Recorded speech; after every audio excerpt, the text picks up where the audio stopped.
Lions TV, full time from Pride Park, where it finished. Derby County 0, Millwall 1. Last gasp winner for the Lions.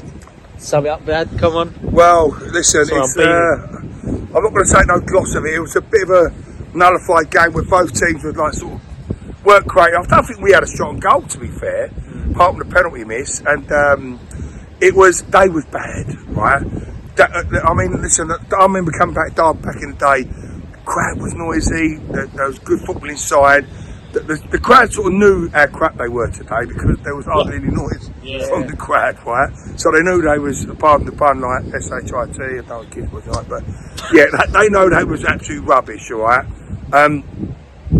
We really didn't take advantage of it.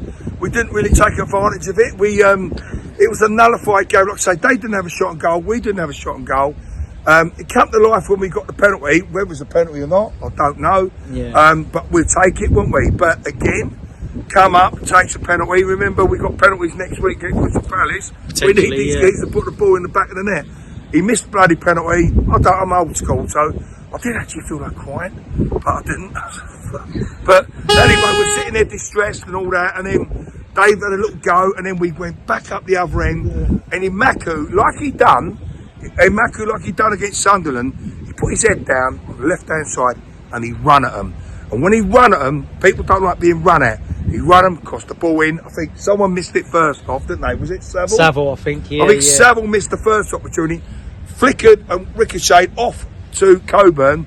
And Coburn, listen, mate, if anyone needed to redeem themselves, it was you, boy, right? And listen, you did, and we scored, and we won 1-0. And for me and the boys and everyone else around me, you want to come to my house tonight, Chinese on me, all right? Absolutely buzzing. Okay, go on. No, yeah, I think there's not really a lot to sum up about the game.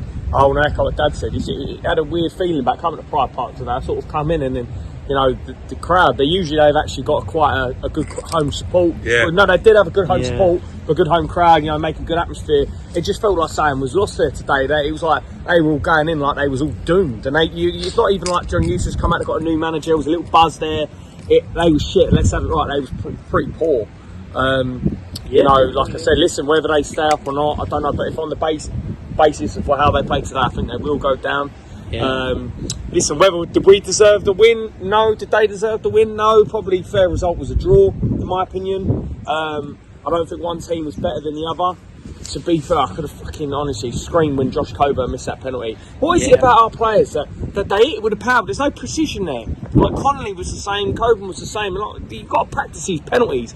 I thought Negley may have stepped up because he's someone with a bit of technique, someone who could put it in the top corner. But listen, at the end of the day, Coburn, you did actually redeem yourself there. But what I've got to say about Maku yet again, Maku's come off the bench and literally he thought, at least I'm having a go at him. Pulled it back yet again. We missed it the first time, put it away the second time.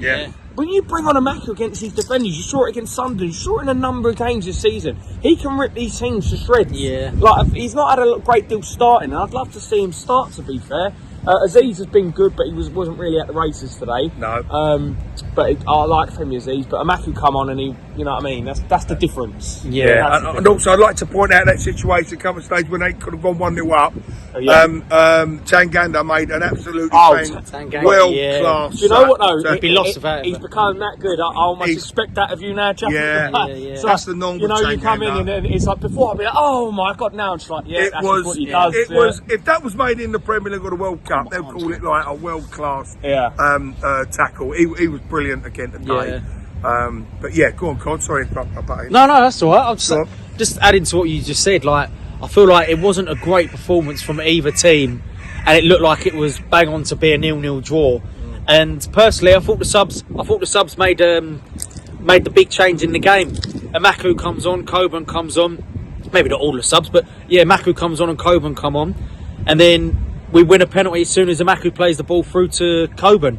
Whether it was a penalty, like my dad said, whether it was a penalty or not, from where I was standing, it didn't look like a penalty. So then when he pointed to the spot, I was just in shock. But for him to have missed the penalty, it was just gutted, because then I thought there wasn't really many chances for either team in the game, and it was going to be towards the end of the game, you looked like it was going to be a 1-goal game to settle it. But what Kieran said, I think a fair result would have probably been a draw.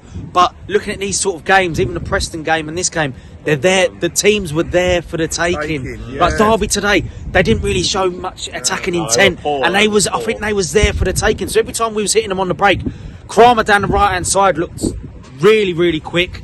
And every time we're picking up the ball and going and travelling. You see, Craig done it 2 times. You thought, all right, I'm going to have a go here, because there was no like worry, was there? Yeah, I mean, don't get me wrong. He should have played the ball out wide. He held on for the ball for too long there. Yeah. And there was times where in the final third, I feel like we were just making the wrong decision. But it's another one of them games, like I said, fine margins, and we come away with all 3 points. And hopefully, it's a critical 3 points, and it pushes us up the table. So dare I say playoff places towards the end of the season? Let's not get carried away too. Let's get carried away. Yeah.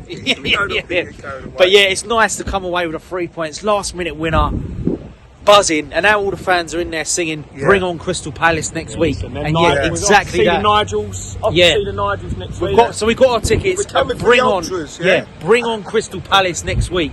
One thing left to say, boys? No, hold a minute. Just quick shout out to Ken. I met a lovely gentleman today called Ken. Comes to me Sussex. I know Ken watches the channel. And then there was Chris Walton, met his son Gary. Left Gary little video on with his son. Big shout out to all them people. And a big shout out to the people that come up to us every away game saying love the channel, right? That means a lot to us.